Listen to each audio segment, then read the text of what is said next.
on the dais, ladies and gentlemen.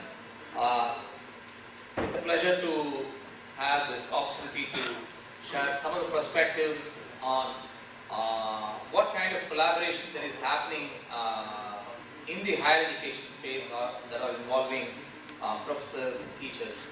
This presentation is going to be very specific around the assessment area, because probably my background is with an assessment industry. Let me just give you a quick idea on what kind of technology transformations that we have seen in this industry. When people talk about examinations, we started with printing of question papers, then people moved to MCQ, talked about OMR-based answer sheets, then we also moved to computer-based tests which are on MCQ. What next? What happened after that in the industry?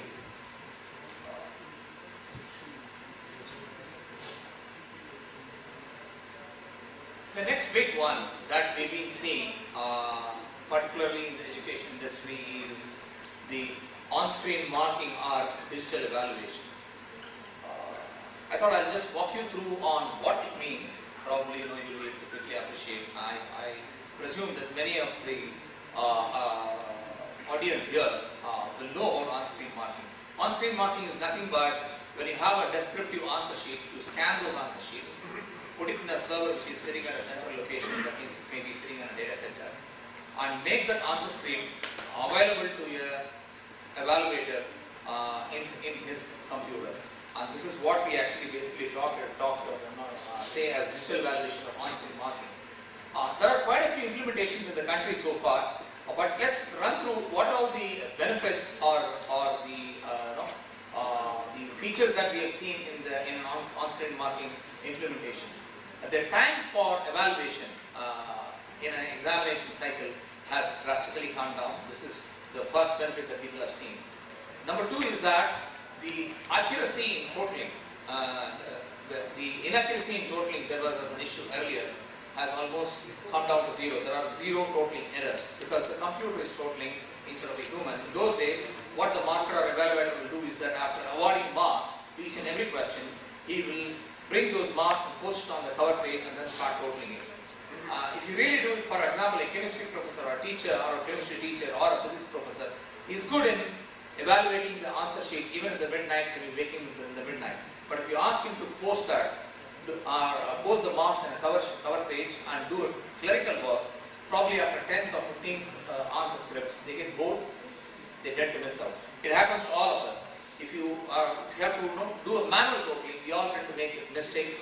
Not that we cannot do it, but the repeated task will make us do this kind of mistake. So zero error in evaluation, number one. Number two, many of the public universities, when someone is coming and asking for an answer script, today by law, they will have to pull out the answer script and then give it to the student in a timely manner. It's an RTA requirement today. When these answer scripts are stacked in lakhs or at times in crores in some of the universities, pulling out has become quite a huge issue. At times after evaluation, they find that the answer script is missing. It puts huge pressure on the entire system. Here in this case, you can pull out an answer script in no time just by the click of a mouse. The other challenges involved in logistics have also created security issues when in a large university or an education institution, because they tend to bring the answer script to one center and start marking. In addition to that, if the answer script has multiple subjects, then it physically moves from one evaluator to the other. For example, in a single answer script, there are two sections, and one is say physics, the other one is say chemistry.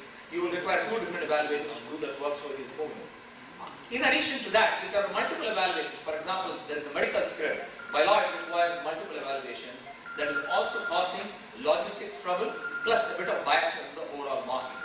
So on-screen marking is deployed today in the industry primarily to address these issues, and there are quite a few implementations on the ground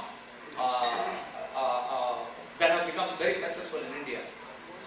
Just to give you a quick background, people think that whenever you implement OSM, it's nothing but you just have to take the manual process, copy it, and exactly take it to the on-screen or the computer-based process. That's not true. We can take advantage of the inherent features that are coming in the technology and make the overall evaluation far better than what it used to be in the overall manual evaluation system. So some implementations have just copied the manual system, but I would like to share some examples where they've gone beyond the implementation of manual systems. Therefore, setting up the right objectives in an implementation like this is very, very important. We spoke on some of the important features. Maybe I'll move to the case study straight away. Let me share something interesting. A public service commission in the country today for the first time have involved about 200 plus college professors or people at the PhD level to evaluate the answer scripts of a group 1 level officers sitting in a computer center or sitting in one single location for answer scripts that contain 3 different subjects. For the first time it has happened in the country. It's quite a successful project that has run. What it has done is that the evaluators were able to sit on screen. For example, the answer script may have political science, economics, and probably English. So the English questions will move to the English evaluator, political science will move to the political science person, and the third one will move to the other person. It is also possible to move question-wise to specific evaluators and do the evaluation. Earlier, the commission used to take 8 months because of the logistics involved and because of the security issues involved in that to complete the entire evaluation.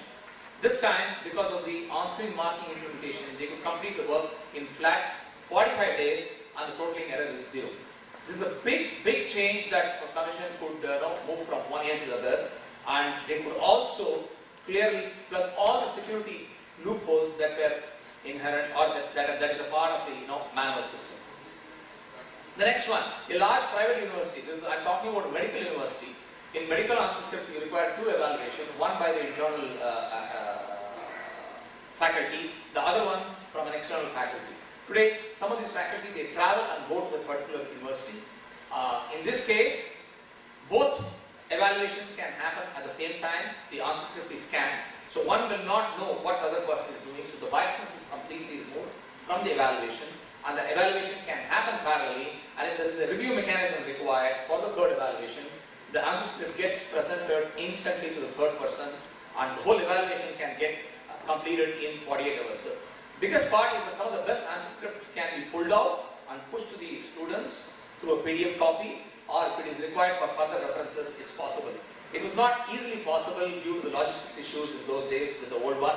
Here it is very much possible. The system is a big plus for medical students because the university also tested out by involving professors from various campuses. We are talking about collaboration, and we know that in our country, both medical education as well as engineering education is pretty strong. So if you believe that some of our professors, some of our academic staff could be used for evaluating students across the globe, projects like this will help our faculty to work on answer scripts from other parts of the globe. The third one is, I'm talking about a school board. This is a 3-year-old project. The school board implemented successfully for about 3 years, starting with 10th standard. The biggest benefit that they got was 0 totaling error. I'm sure that the school board will move on to the next set objectives in this implementation.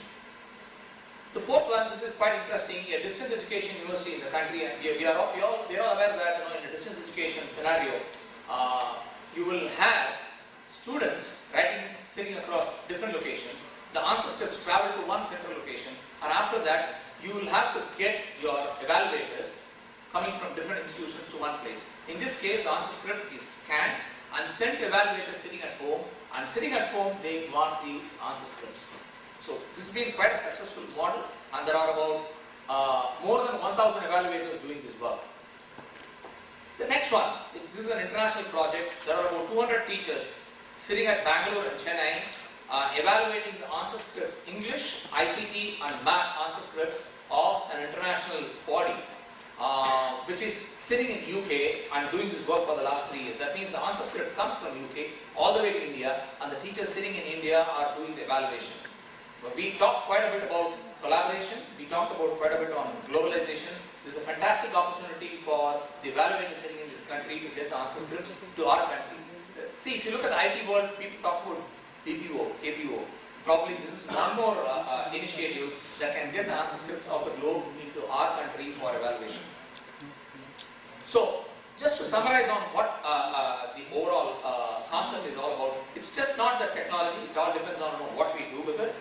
There are opportunities and tools available, particularly in the evaluation space and the assessment space, but we all talked about computer-based testing through MCQ.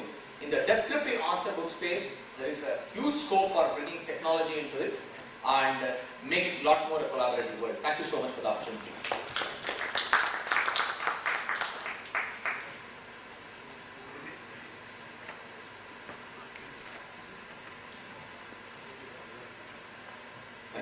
Thank you, Mr.